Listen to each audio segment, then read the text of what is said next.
सके।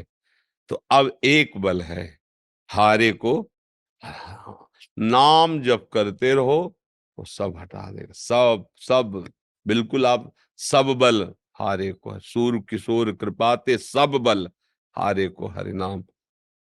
अंदर से बार बार कहो, अंदर से प्रभु से, प्रभु आप जान रहे हो मैं कहाँ फंसा हूं, नाथ आप ही मुझे इस राग से हटा सकते हो। तो शरीर से दूर जाना नहीं पड़ेगा, शरीर के समीप रहते हुए भी राग खत्म हो जाएगा।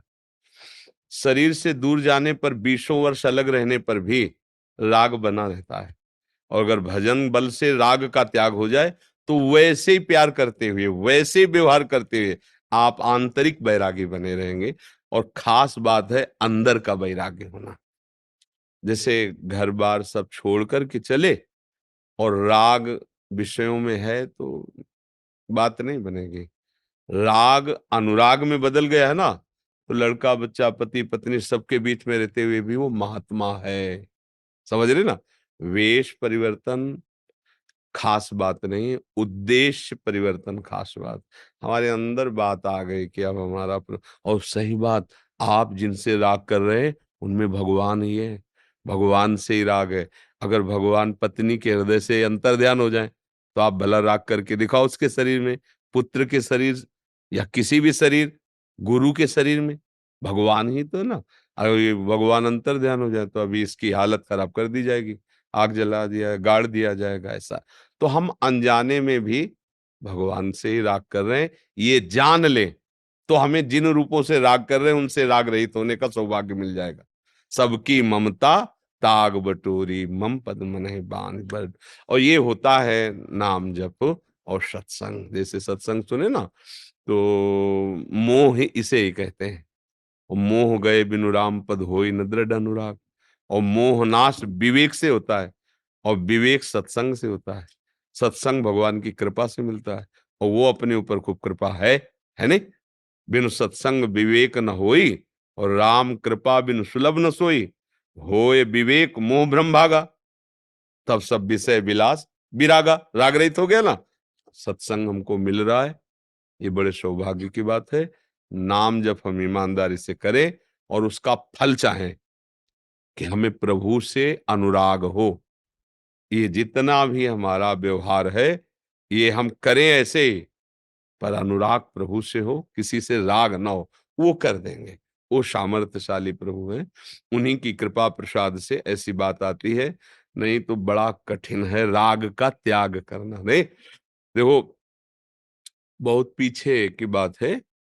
एक बहुत अच्छे महात्मा थे, हम जब काशी में घाट में रहते थे तो घाटों से ही विश्वनाथ जी के दर्शन करने जाते थे, तो प्रायः मिला करते थे।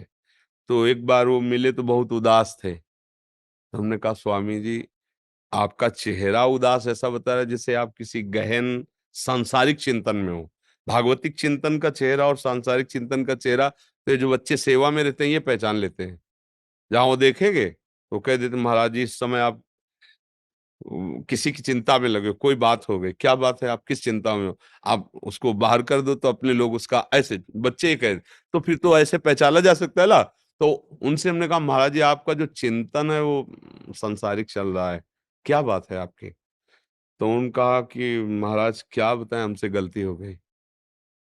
धीरे धीरे हमने 90,000 रुपए एकत्रित किए। ये 25-28 वर्ष पहले की बात होगी। 90,000 रुपए। और मेरा भाई गरीब था, उसकी बेटी का ब्याह था, तो हमने सोचा कि बेटी के ब्याह में दे देना कोई मतलब पाप तो नहीं है, पर उनके लिए पाप है।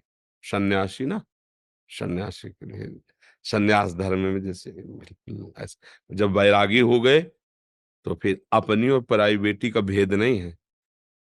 वो चाहे रोड में रख दो, चाहे कहीं फेंक दो, पर अपनापन करके अगर परिवार वालों को घर को दिया गया तो वो मिटिया मिट कर देगा। पर मोह के कारण समझ में नहीं आया, उन्होंने दे दिया। ब्याह हुआ, कुछ दिन बाद पति समाप्त हो गया लड़की का। अब वो कहे तो किसी से नहीं, पर उनको आगे जलाए डाल रही थी कि अगर मैं ये जो दक्षिणा मिलती रही ना लेता, एकत्रित ना करता, तो मेरे अंदर ये भाव ना आता। मैंने दिया तो मैं जानता हूं ये मेरे ही अपराध का फल है। तो वो बहुत फिर उनको जैसी भगवान ने प्रेरणा की, महाराज जी भगवान का विधान प्रबल होता है, आप तो एक निमित्त मात्र हैं। पर अंदर अंदर हमें शिक्षा मिल रही थी कि भगवान इस रूप में शिक्षा दे रहे हैं। मोह छोड़ पाना, देखो सन्यासी हो गए, हाँ मोह देखो ले गए ना घसीट के। मोह छोड़ना बहुत कठिन बात होती है, वो अंदर रहता है, और अंदर वाला खत्म हो जाए तो घर में रहते हुए भी आप महात्मा हैं, समझ रहे ना। और वो भगवान ही कृपा करते हैं, उनकी शरण में हो, उनका नाम जप करो, सत्संग सुनो,